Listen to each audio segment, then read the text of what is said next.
Hey, Viola Rolls Reacts here, and welcome to another blind commentary. This is the continuation of Historical Equestria with the 6th episode, The Second Celestial Era.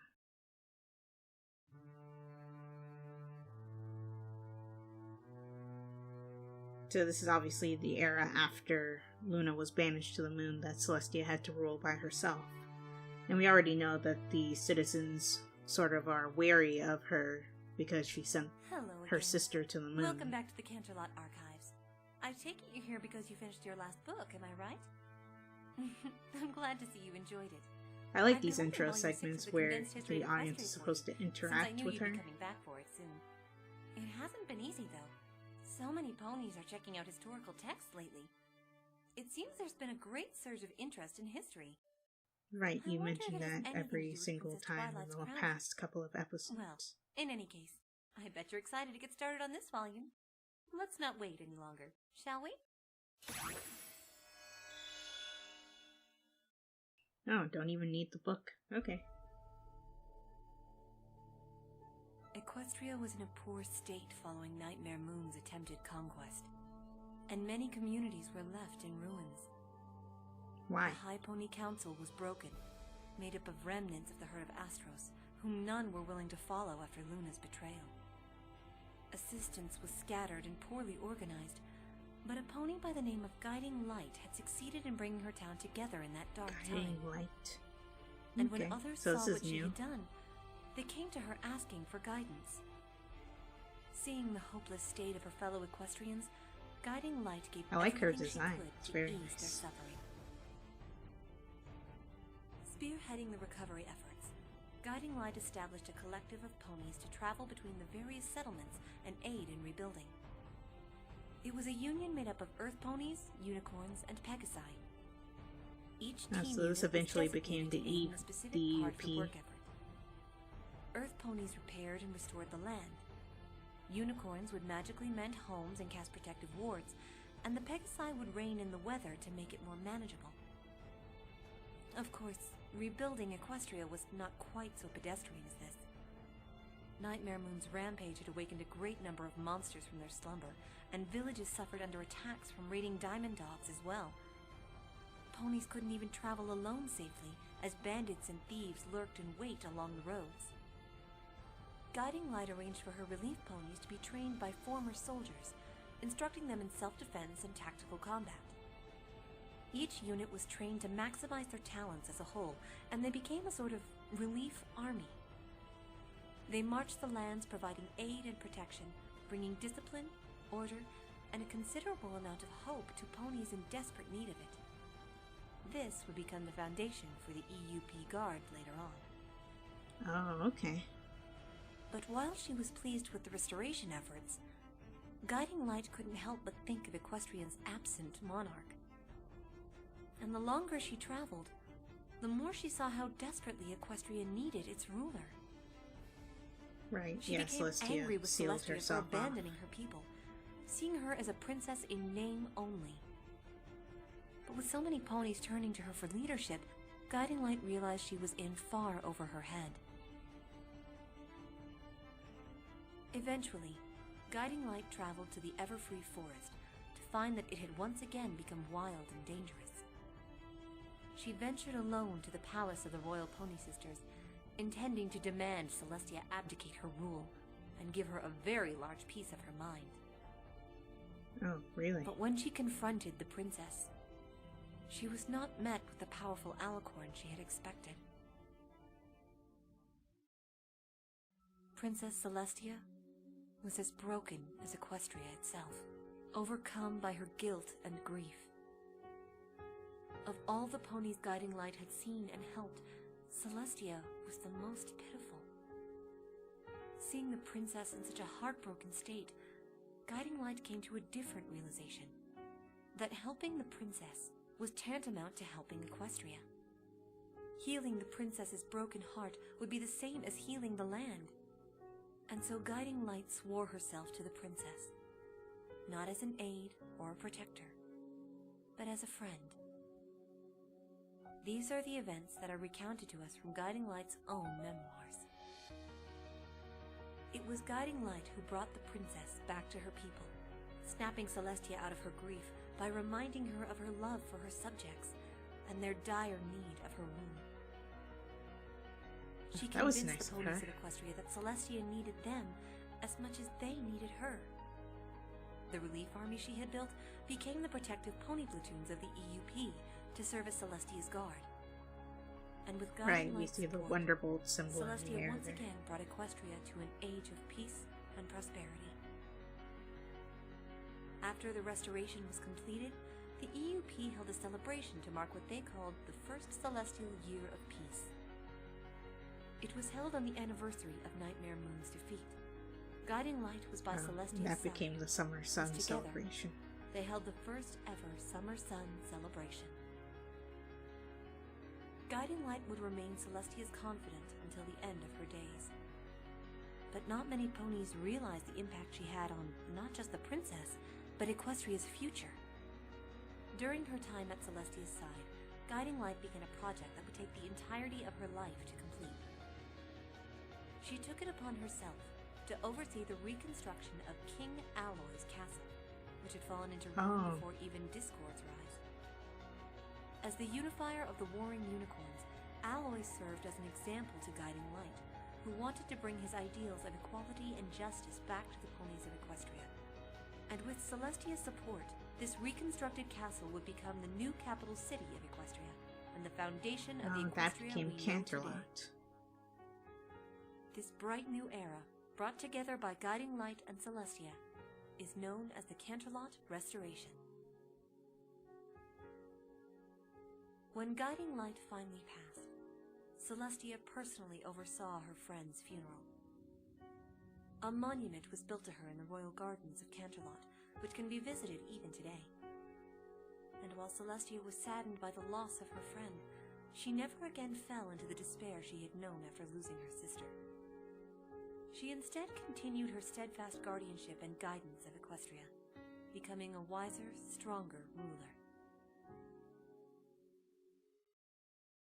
The second celestial era is considered to have begun with the sealing of Nightmare Moon, and its first century was concluded with the Canterlot Restoration.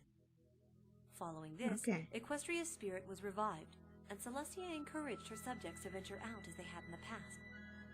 Having been so focused on their internal dilemmas for so long, they had fallen out of contact with those nations they'd held alliances with, and wanted to renew their friendships.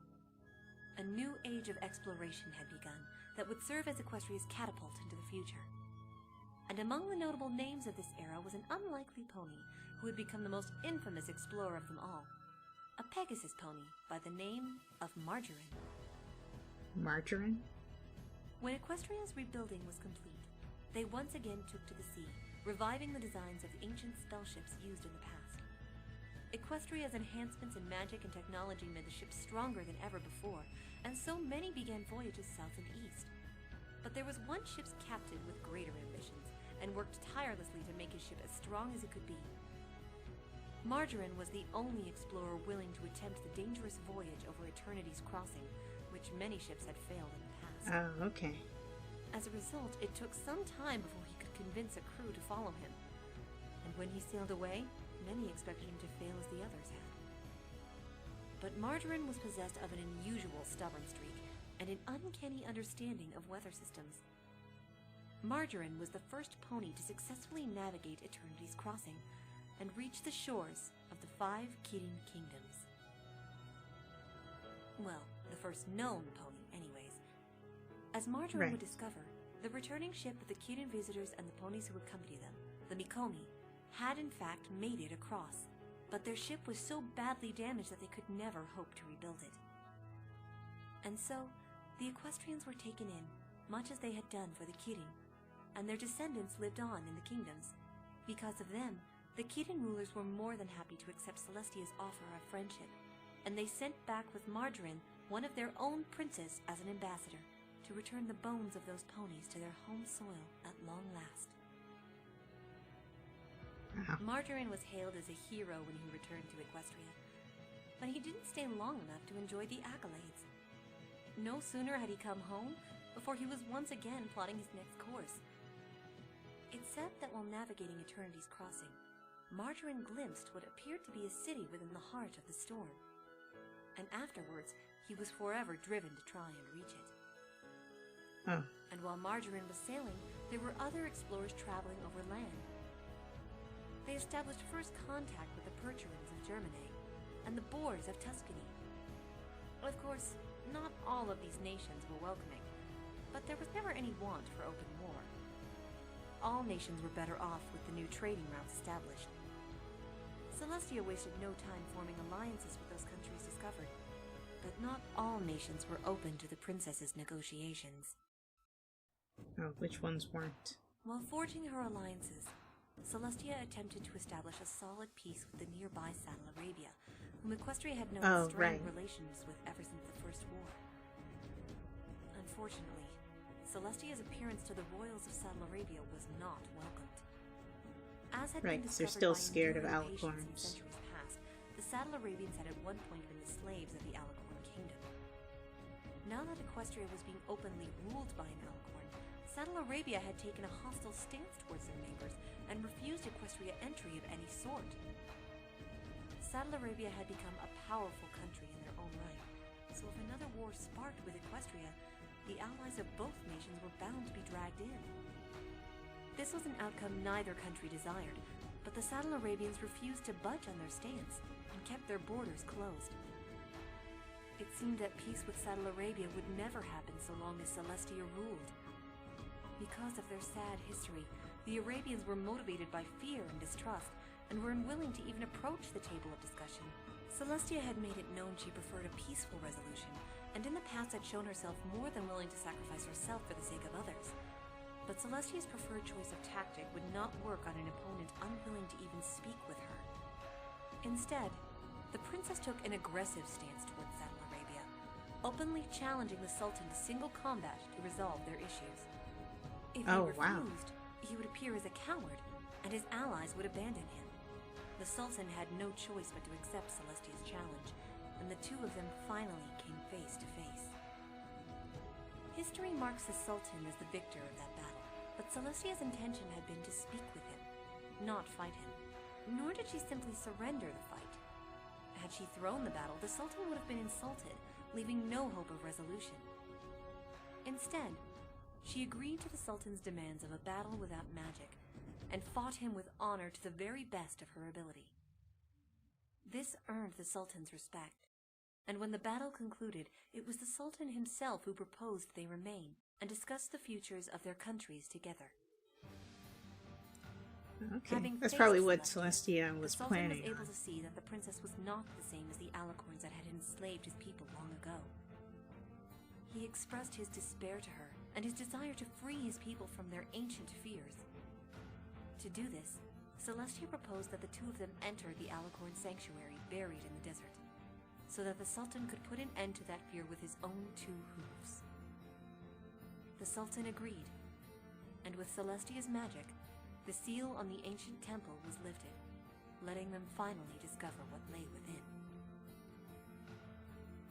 As has since been learned, the Alicorns had used the lands of Saddle Arabia for their experiments, and the inhabitants were used as a labor force. The Alicorn sanctuary documented this, but it also recounted the remorse of those Alicorns in charge of the magical experiments.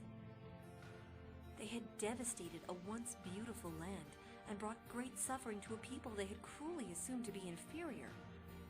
And so the Alicorns had spent their remaining days fashioning a spell to undo all the damage they had wrought, restoring the desert to the lush paradise it had once been.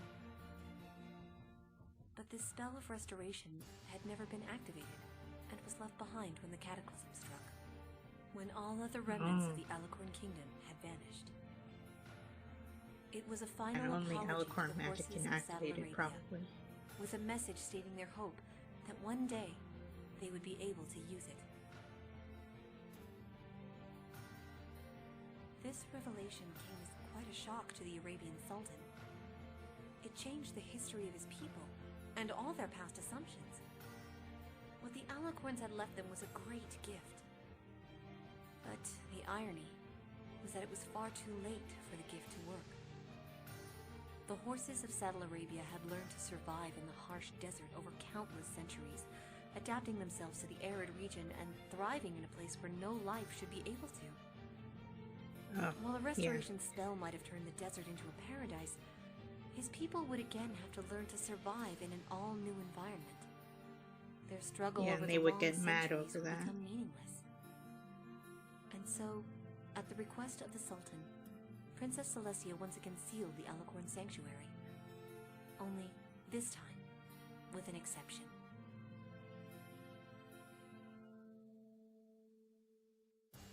Knowing the great power contained within the sanctuary, the Sultan knew that others would attempt to take and misuse its power. And so, the Sultan dedicated his royal line to the protection of the sanctuary and its great magic. And with this decision also came the peace Celestia had been hoping for. Saddle Arabia and Equestria entered into an alliance, and have since that day been our nation's closest friends.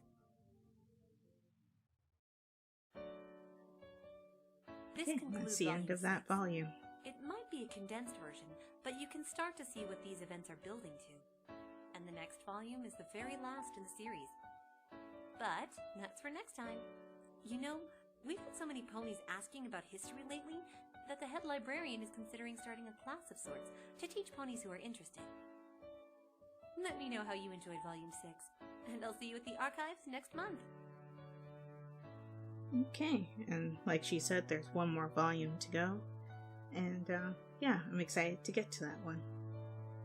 I would do these like more than one volume in a single video, but the volumes are kind of long, so that's why I've only been doing them as one at a time. So yeah.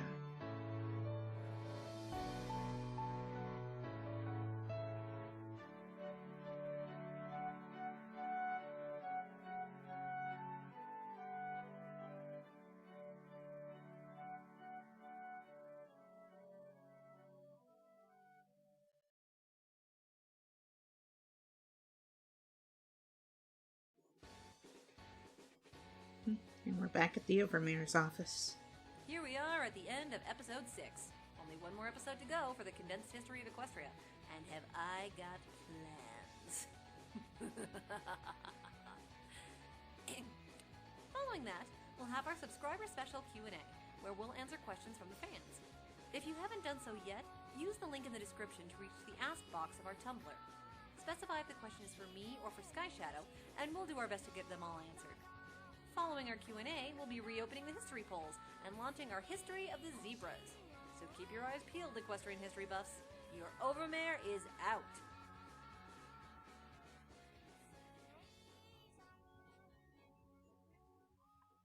Okay, and that's the end of that volume.